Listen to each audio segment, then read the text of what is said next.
chicks of peepers. Are they alive? I don't know, let's see. Be ready though, in case they're not. There's some alive. Oh my gosh. So, 1, 2, 3, 4, 5. They're all there. That's the Welsomer. Well, this one's a little screwed up. Oh my gosh. Did he break his leg? Or her? Him? Her? It's okay. I don't know. Oh, his leg seems all screwed up. I don't know. Let's wait till I get him home. 1, 2, 3, 4, 5. Alright. This guy I'm a little concerned about.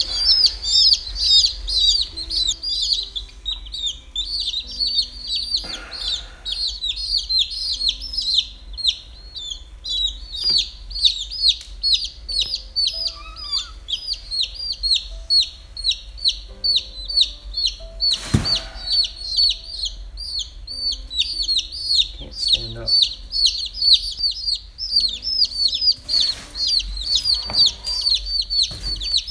She just can't motivate. Here's their bird.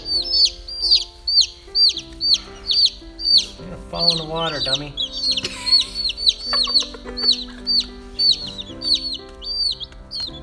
Her legs are too big for her body.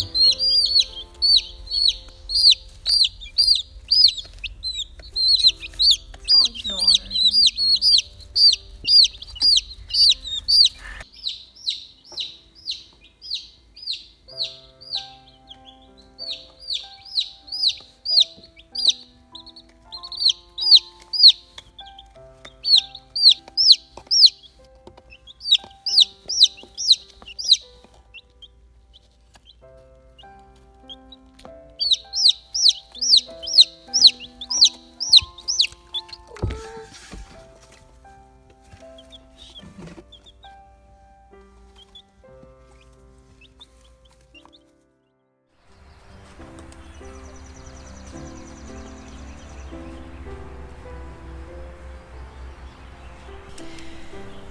Well, this video isn't turning out the way I'd anticipated.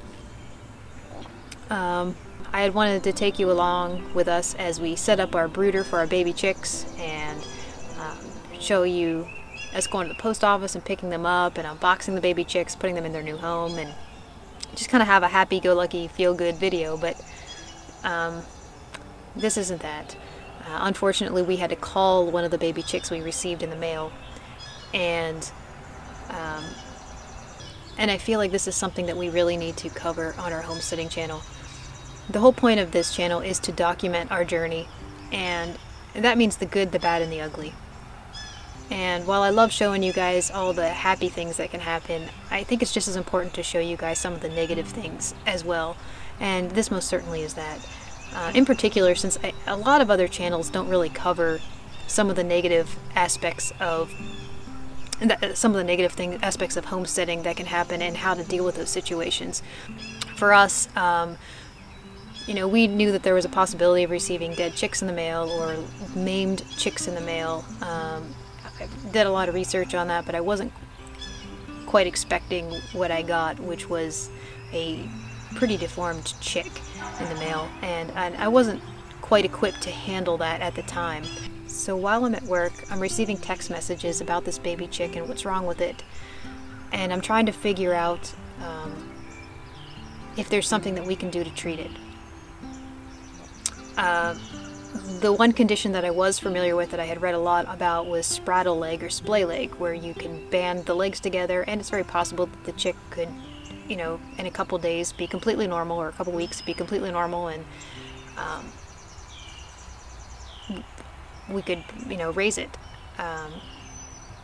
But as I'm getting more and more text messages from Jeremy and the girls, I started to realize that it might not be spraddle leg or splay leg, and this chick seems to have a lot of issues with it. It wasn't eating, and it wasn't drinking, and it wasn't really standing up.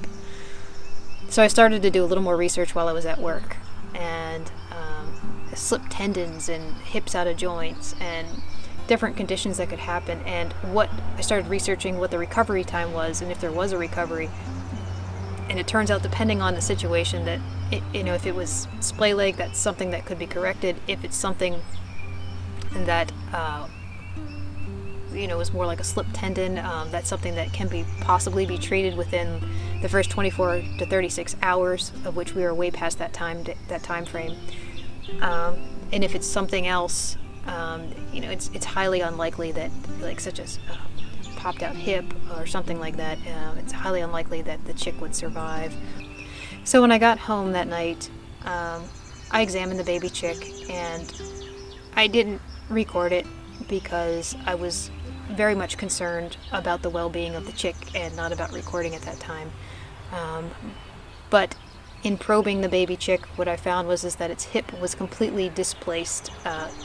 The one hip, the correct hip, was where it should be, and the other hip was like completely off on the other side. It just completely out of joint. I don't even think it was out of joint. I think that it was born that way. It almost looked as if the whole right side of the chick was malformed. Like the wing looked like it was back too far, and the leg looked like it was back too far. On top of that, it did look like it had a slip. It did look like it had a slip tendon. Their little leg was twisted inward, and its foot was kind of all like this as well. So the whole leg was bent like this. When I felt the joints were swollen, and they were clearly inflamed, and they were looked like they were bleeding. There was like red bruises on the joints. When I held the baby chick on its back, it was gently probing it. It was crying in pain, and when I held it upright, it kept pecking at its foot like it was in pain, and it was closing its eyes like it was in pain, and it was meeping pretty loudly. It could not stand, and it couldn't eat, and it couldn't drink unless I held it up to the water. So I knew at that point that the chicken was going to have to be culled, which is not a fun thing to do. So in my research, I found that there are several ways of doing this. One such way is a pair of sharp scissors. Another way is something called thumbing, where you use your thumb to break its neck. I was not comfortable with either one of those ways because there are too many things that could go wrong. There was a third way, and this was the way that we ended up using. And this is the baking soda method, and some of you guys may have heard of it. I had not until I was just doing research on it. And I'm going to walk you through what we did and how we did it. Okay, so I'm going to show you guys the baking soda method for culling a chicken. Now, we did test this first with an empty container before we actually put the chick in there, just to see how it would work. And I'm going to show you guys how we did it. What you need is a big container. Most people use a Tupperware container that is airproof. We don't have that, so we use saran wrap on top of that. You need a smaller container to hold your baking soda and vinegar, and then you need some paper towels to absorb any of the overflow. You take your container,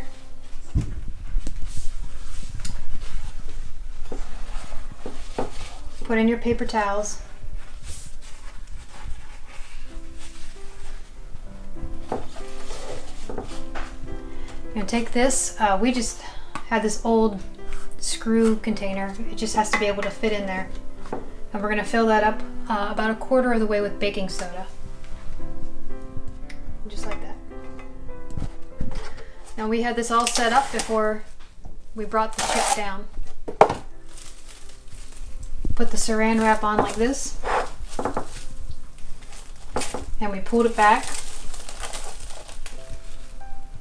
just like that. We used 2 people to do this because it was easier. I put the chick in and very quickly covered this end so that the chick stayed in there, while Jeremy poured the vinegar in.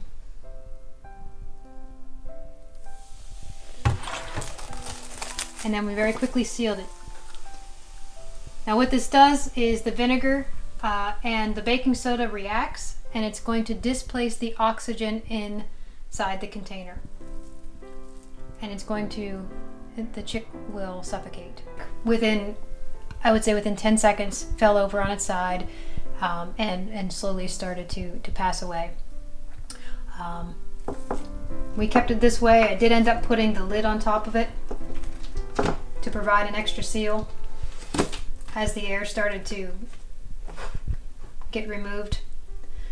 And after about 2 minutes, you could tell that the chick was deceased. We did leave it on for an extra 5 minutes just to be on the safe side that there was no chance of revival from that. And then we buried the chick. So this is the baking soda method that we used. It is not as quick as, say, using scissors or say using the thumbing method, but for me, I thought this was more humane for us, and I thought this was a better method for the chick as far as, in a sense, going to sleep and not having oxygen and just kind of drifting off. If you guys choose to do whatever method you guys choose to do, that's your personal decision. This is one that worked for us. I would definitely use this method again, and I wanted to show you this in case this was something that you guys encountered, that if you guys were looking for a method to use. It does work. So another thing that happened that didn't quite go our way this week is we ended up getting bugs in our chicken scratch. We store our chicken scratch in the empty brooder container, and when I had the kids go to clean it out to make room for the chicks, they discovered that it was full of bugs. Now, we bought that scratch probably about 3 months ago, and we didn't go through it in that amount of time, and I thought that it would last a little bit longer before bugs hatched in it, but apparently they did. We did store it with a lot of DE in it, so I guess I thought that the DE was going to prevent the bugs from hatching. It did not prevent the bugs from hatching. So we had a container full of scratch and DE that was full of bugs. So I had the kids all pack everything up into buckets, and we moved everything out to the shed here. We're gonna go take a look and see if there is still bugs in there or if the DE killed the bugs. All right, so here are the containers that I had them put the scratch in.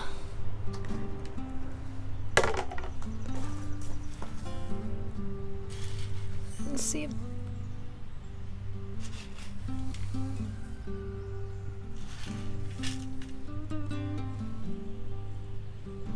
I don't see any bugs in here. It's possible that the DE had killed them all.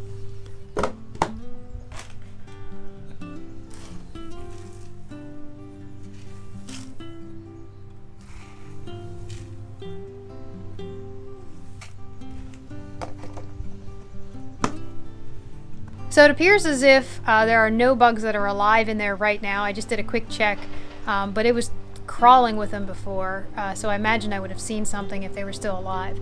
So a lesson to us was that the DE does not prevent the bugs from hatching, but it seems to kill them after they do hatch.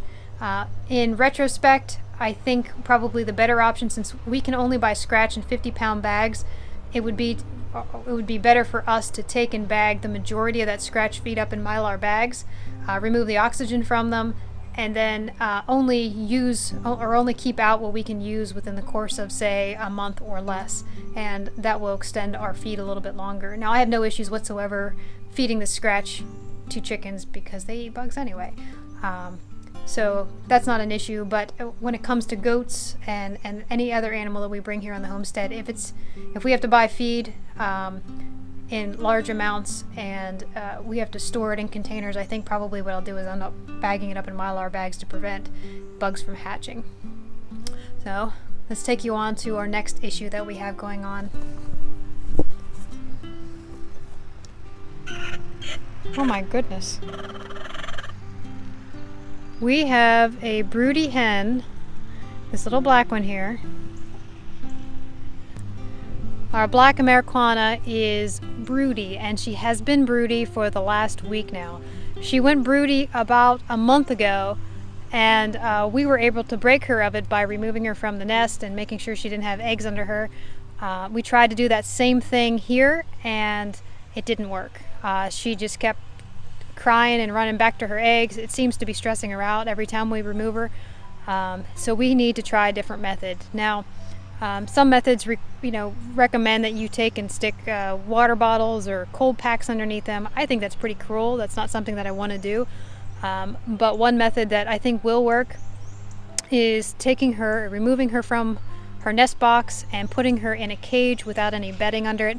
That'll help cool her stomach and we're going to keep a light on her so that hopefully, you know, not being in the pitch blackness, it'll help break her of broodiness. A lot of things that I read was that broodiness is contagious, and we got 3 chickens in there right now. I think the other 2 were just laying, but I'm hoping that they're not going broody as well. We did only get, I think, 2 eggs yesterday, so it is possible that this is contagious, and you know, all of them are getting broody, so we need to deal with this right away. So we're gonna set the cage up and get her out of there and put her in the house. This is a cage we got from Goodwill. We picked it up when we first got into chickens. I'd say probably the main reason that we decided to go with a cage like this was from watching a lot of Patera from Appalachian Homestead. She had recommended having some separate area for chickens in case they got sick or what have you, and I'm really glad that we picked this up. So this is going to be our cage to hopefully break broodiness. I need to remove the pine shavings from the bottom, so we're gonna go do that. Now, according to what I read on the internet, this is technically supposed to have a mesh bottom to encourage airflow underneath the chicken so that she cools off and breaks her broodiness. We don't have that. We have the tray here. So we're going to see if this works, and if it doesn't, then I just might have to have Jeremy rig something up with, say, hardware cloth. But for right now, we're going to try the tray. We're going to put some food and water in here and see if it works. Guys, we're new to all this. We don't know what actually works as opposed to what works in theory. We just know what we read online and what the majority of people say works for them. So we're just going to give it a try and see how it works. And that's pretty much the gist of this whole video. Everything is just trial and error and seeing what works for us. So we're going to go get our bird, put her in here with some food and water, see if we can break her of her broodiness.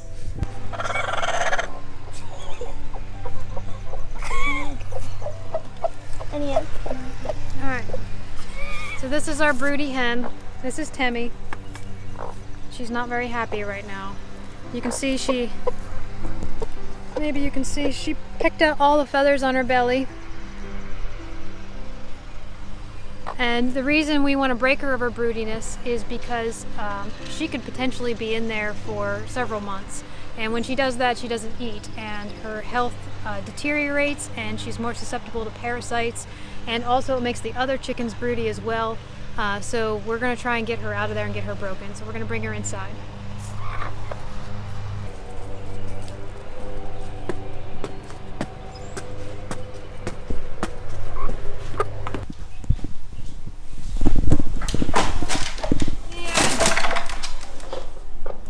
All right, we have some water with apple cider vinegar in it. And then her food, I put some grit and some calcium in it.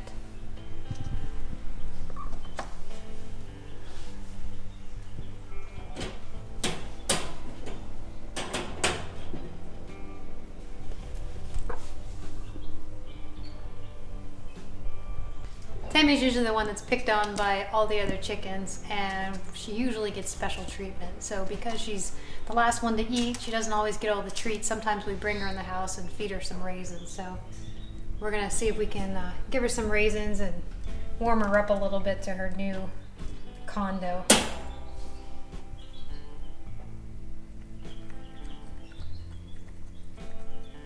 Yeah, she had no issues with that.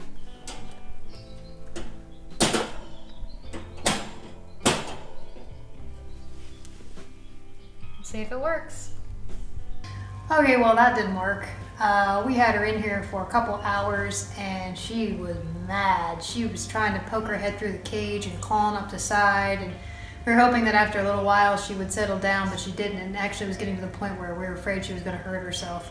So we're just going to have to deal with the consequences of a broody hen.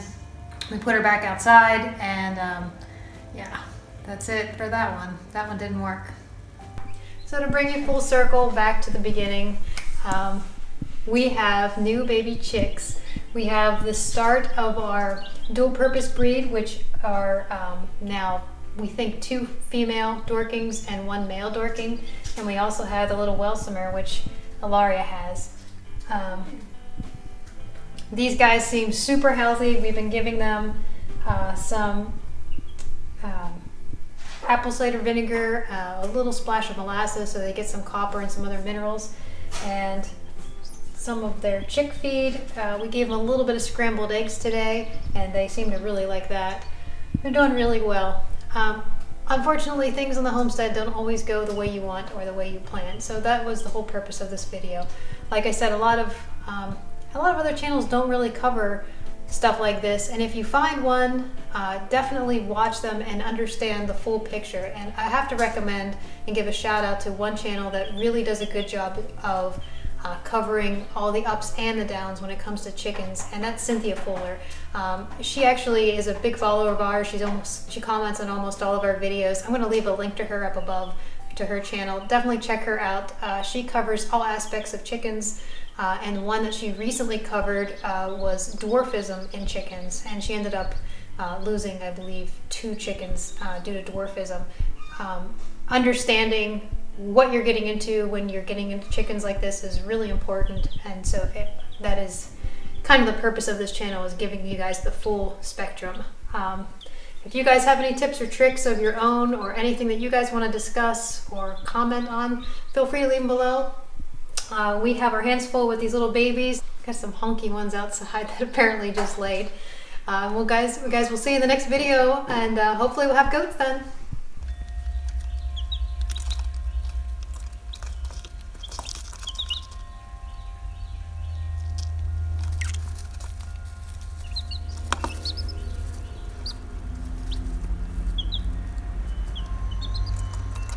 Don't eat that.